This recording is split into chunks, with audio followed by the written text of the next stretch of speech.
In today's lessons, you are going to have multiple choice questions about using scatter plots to make predictions. I'm going to show you an alternate method to also do this. Okay, so the scatter plot shows the relationship between the heart rate and beats per minute for a group of people of different ages. Based on the scatter plot, of the following is the best approximation for the age as a person who has a heart rate of 110 beats per minute. 60, 45, 30, 25.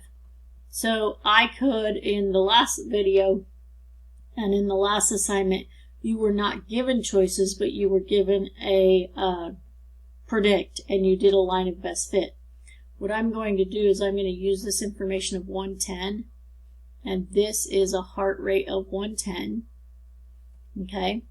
And then what I'm going to do is I'm going to graph each of the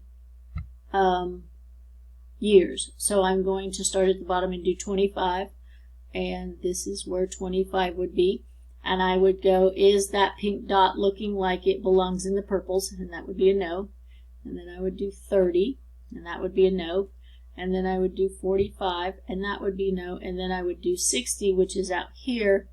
And then if I imagined my line of best fit, would kind of go like that. And so it would be 60.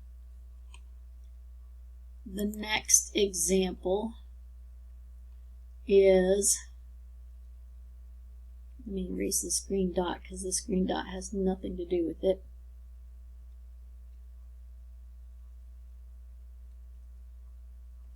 Okay, so the scatter plot below shows the relationship between employees' hourly rate and the number of months employed.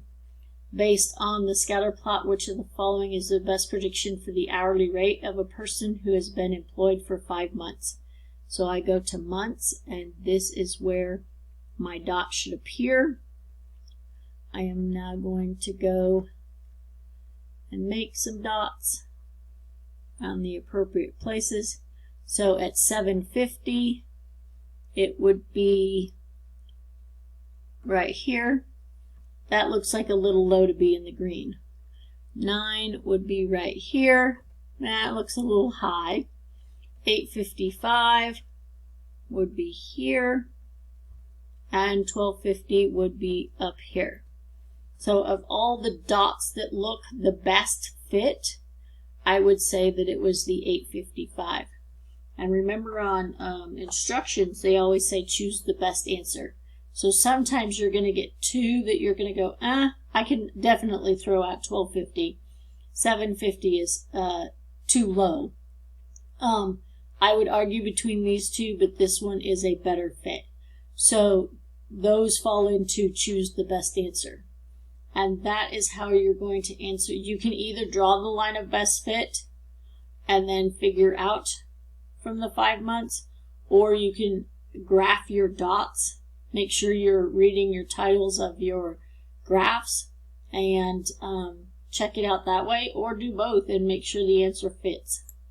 And that is the conclusion of how to use your multiple choice answers to make predictions off a scatter plot.